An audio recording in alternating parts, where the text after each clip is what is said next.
اللہ وہ ہے جس نے آسمانوں اور زمین کو پیدا فرمایا اور آسمان کی جانب سے پانی اتارا، پھر اس پانی کے ذریعے سے تمہارے رزق کے طور پر پھل پیدا کیے۔ اس نے تمہارے لیے کشتیوں کو مسخر کر دیا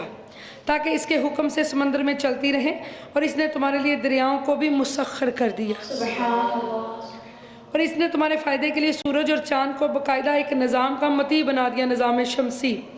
جو ہمیشہ اپنے اپنے مدار میں گردش کرتے رہتے ہیں۔ تمہارے نظام حیات کے لیے رات اور دن کو بھی ایک نظام کے تابع کر دیا۔ کتنی بڑی اللہ کی نشانی ہے۔ اور اس نے تمہیں ہر وہ چیز عطا فرما دی جو تم نے اس سے مانگی۔ سبحان اللہ،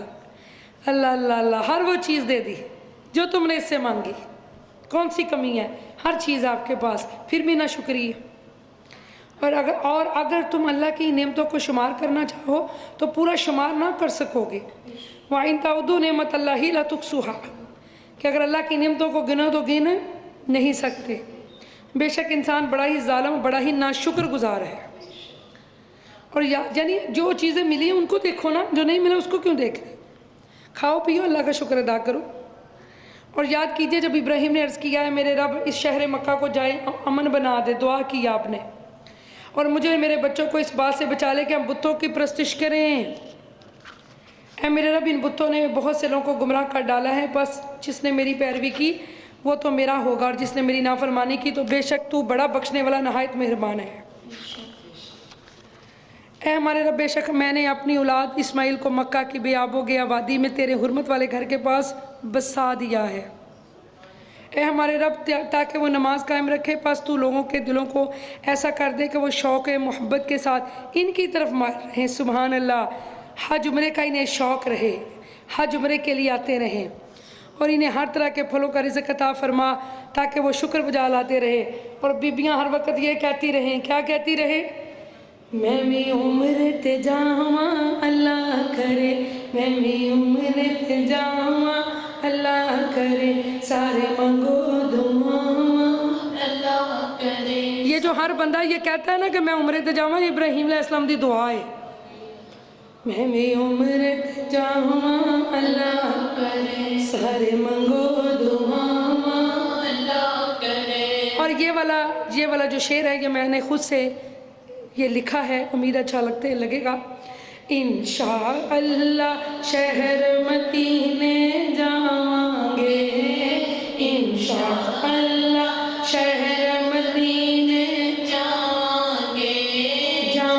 گے، ہر سال مدینے جاواں گے، اللہ کرے میں بھی عمر تے جاواں اللہ کرے، میں بھی عمر تے جاواں اللہ کرے، میں بھی عمر تے جاواں اللہ کرے، میں بھی عمر تے جاواں اللہ کرے۔ اللہ دا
میں بھی حج کر آواں اللہ کرے مینوں سجا مرسیاں ناتا سونا مرسیاں مینوں سجا مرسیاں ناتا سونا مرسیاں پھلاں دے ہار میرے گل وچ پا مرسیاں پھلاں دے ہار میرے گل وچ پا مرسیاں میں بھی محفل کراواں اللہ کرے میں بھی عمر دے جاواں اللہ کرے میں بھی عمر دے جاواں اللہ کرے میں بھی عمر دے جاواں اللہ کرے میں بھی عمر دے جاواں اللہ کرے میں بھی عمر دے جاواں اللہ کرے جو رہ گئے ہیں شعر وہ پھر پڑھ لیں گے کیونکہ دیکھیں نا سارے نہیں تھوڑا تھوڑا مجھے پتا ہے تاکہ سستی آپ کی دور ہو تاکہ کیونکہ قرآن کلاس میں سکینہ رحمت گرتا ہے نا تو سکون آتا ہے بندے کو عام گھر میں نہیں نیند آتی بعض بار قرآن کلاس میں بڑی نیند آتی ہے سکون ملتا ہے ٹھیک ہے جی سب بولیں اللہ اکبر اور نعت پڑھنے سے جوش پیدا ہوتا ہے تو پھر بندہ تھوڑے سے جوش میں آ جاتا ہے نا تو تھوڑا بندہ الرٹ ہو جاتا ہے بولو سبحان اللہ اے ہمارے رب بے شک میں نے اپنی اولاد اسماعیل کو مکے کے بیاب و گیا وادی میں تیرے حرمت والے گھر کے پاس بسا دیا ہے اے ہمارے رب تاکہ وہ نماز قائم رکھے پس تو لوگوں کے دلوں کو ایسا کر دے کہ وہ شوق محبت کے ساتھ ان کی طرف مائل رہیں سبحان اللہ اور انہیں ہر طرح کے پھلوں کا رزق عطا فرما تاکہ وہ شکر بجا لاتے رہیں تو اس لیے اب میں نے آپ کو پڑھ کے سنایا کہ میں بھی عمرے تے جاواں کیونکہ ہر بندہ ہر وقت یہی کہہ رہا ہے سونیاں میریاں سن لے دعاواں جی کردہ مدینے میں جاواں اب تو بس یہ ایک ہی دن ہے کہ مدینہ دیکھیں تو یہ آپ کی دعا ہے نا تو اللہ نے لوگوں کے دلوں میں مکہ مدینہ کی محبت پیدا کر دی ہے اور پھلوں کا رزق عطا فرما کتنا پھل آپ دیکھتے ہیں وہاں پیدا نہیں ہوتا لیکن لگتا ہے سارا پھل ہی یہاں آ گیا ہے تاکہ وہ شکر بجا لاتے رہیں یعنی بڑوں سے دعا لیا کریں بزرگوں کی خدمت کیا کریں ان سے دعائیں لیا کریں بڑوں کی دعائیں جو ہیں وہ قبول ہوتی ہیں اے ہمارے رب بے شک تو وہ سب کچھ جانتا ہے جو ہم چھپاتے ہیں جو ہم ظاہر کرتے ہیں اور اللہ پر کوئی بھی چیز نہ زمین میں پوشیدہ ہے نہ ہی آسمان میں مخفی ہے سب تعریفیں اللہ کے لیے ہیں جس نے مجھے بڑھاپے میں اسماعیل اور اسحاق دو فرزند عطا فرمائے بے شک میرا رب دعا خوب سننے والا ہے اے میرے رب مجھے اور میری اولاد کو نماز قائم رکھنے والا بنا دے اے ہمارے رب اور تو میری دعا قبول فرما لے سمجھ آ گئی اب میری بات کی دعا کرتے رہنا چاہیے کہ اے اللہ میری اولاد کو نمازی بنا دے اپنی دعاؤں میں سب سے زیادہ دعا اپنی اولاد کے لیے مانگا کرے یہ وہی دعا ہے جو ہم ہر نماز کے اینڈ پہ پڑھتے ہیں ربی جعلنی مقیم الصلاۃ ومن ذریتی ربنا وتقبل دعا ربنا اغفر لی ولوالدی وللمؤمنین یوم یقوم الحساب یہ اس کا تلفظ بھی ٹھیک کر لیں دیکھیں ومن ذریتی تو یہاں پر عورتیں بڑی غلطی کرتی ہیں ومن ذریتی کبھی کچھ اور یہاں پہ اس کو دیکھیں نا تشدید ہے اوپر جوڑنا ہے ومن ذریتی ٹھیک ہے جی اس طرح پڑھنا ہے اس کو ربنا وتقبل دعا ربنا اغفر لی ولوالدی دال کے اوپر بھی زبر ہے یا قبر دجا دیجا نہیں پڑھنا دجا وللمؤمنین جھٹکا اوپر تشدید یہ دیکھیں جزم ہے اوپر وللمؤمنین یوم یقوم الحساب تو اپنی نماز میں تلفظ ٹھیک کریں ایک دن قاری صاحب سے کہیں گے کہ آپ کا نماز میں تلفظ ٹھیک کروائیں کیونکہ وہ روز پڑھنے والی نماز ہے 5 وقت تو بہت ضروری ہے کہ نماز ٹھیک ہو ہماری اے میرے رب مجھے اور میری اولاد کو نماز قائم رکھنے والا بنا دے اے ہمارے رب اور تو میری دعا قبول فرما لے یہ ترجمہ ہے جو ہم نماز پڑھتے ہیں روز آخر میں دعا کرتے ہیں تشہد میں بیٹھ کے اے ہمارے رب مجھے بخش دے اور میرے والدین کو بخش دے اور دیگر سب مومنوں کو بھی جس دن حساب قائم ہوگا ماں باپ سے کہا گیا کہ اپنے دعا کرو کہ اولاد نمازی بن جائے اور پھر اس اولاد سے یہ کہا گیا کہ جب وہ نمازی بن جائے گی تو وہ تیرے حق میں دعا کرے گی تو اس لیے تو یہ اولاد صدقہ جاریہ ہے سب سے زیادہ والدین کو یہ دعا کرنی چاہیے کہ اللہ میرے بچے نمازی بن جائیں کیونکہ جب وہ نمازی بن جائیں گے نا تو آٹومیٹکلی جب وہ نماز میں یہ کہیں گے نا ربنا اغفر لی ولی والدیّ، تو آپ کی بخشش ہو جائے گی انشاءاللہ۔ تو آپ دعا کریں گی وہ قبول ہوگی تو آپ کے لیے اولاد صدقہ جاریہ بن جائے گی۔ اس لیے سختی سے اپنی اولاد کو نمازی بنائیں، سختی کے ساتھ، اور اللہ کو ان کاموں سے ہرگز بے خبر نہ سمجھنا جو ظالم انجام دے رہے ہیں، پس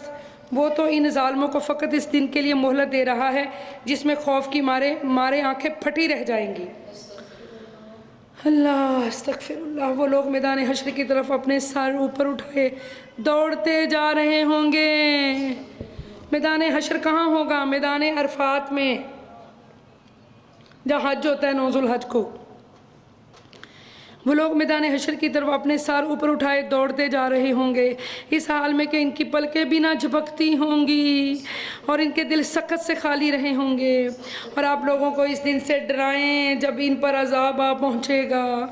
تو وہ لوگ جو ظلم کرتے رہے ہوں گے کہیں گے اے ہمارے رب ہمیں تھوڑی دیر کے لیے مہلت دے دے کہ ہم تیری دعوت کو قبول کر لے اور رسولوں کی پیروی کر لے۔ ان سے کہا جائے گا کہ کیا تم ہی لوگ پہلے قسمیں نہیں کھاتے رہے کہ تمہیں کبھی زوال نہیں آئے گا، اور تم اپنی باری پر انہی لوگوں کے چھوڑے ہوئے محلات میں رہتے تھے جنہوں نے اپنے اپنے دور میں اپنی جانوں پر ظلم کیا تھا، حالانکہ تم پر عیاں ہو چکا تھا کہ ہم نے ان کے ساتھ کیا معاملہ کیا تھا، اور ہم نے تمہارے فہم کے لیے مثالیں بھی بیان کی تھی۔ اور انہوں نے دولت و اقتدار کے نشے میں بدمست ہو کر اپنی طرف سے بڑی فریب کاریاں کی، جبکہ اللہ کے پاس ان کے ہر فریب کا توڑ تھا، اگرچہ ان کی مکارانہ تدبیریں ایسی تھی کہ ان سے پہاڑ بھی اکھڑ جائیں۔ سو اللہ کو ہرگز اپنے رسولوں سے وعدہ خلافی کرنے والا نہ سمجھنا، بے شک اللہ غالب بدلہ لینے والا ہے۔ جس دن یہ زمین دوسری زمین سے بدل دی جائے گی، جملہ آسمان بھی بدل دیے جائیں گے، اور سب لوگ اللہ کے روبرو حاضر ہوں گے جو ایک ہے سب پر غالب ہے۔ اور اس دن عام مجرموں کو زنجیروں میں جکڑے ہوئے دیکھیں گے، ان کے لباس گندک استغفر اللہ یا ایسے روغن کے ہوں گے جو آگ کو خوب بھڑکاتے ہیں تانبے کے، اور ان کے چہروں کو آگ ڈانپ رہی ہوگی، تاکہ اللہ ہر شخص کو ان اعمال کا بدلہ دے دے جو اس نے کما رکھے ہیں۔ بے شک اللہ حساب میں جلدی فرمانے والا ہے۔ یہ قرآن لوگوں کے لیے کاملاً پیغام کا پہنچا دینا ہے تاکہ انہیں اس کے ذریعے ڈرایا جائے، اور یہ کہ وہ خوب جان لے کہ بس وہی اللہ معبود یکتا ہے، اور یہ دانشمند لوگ نصیحت حاصل کریں۔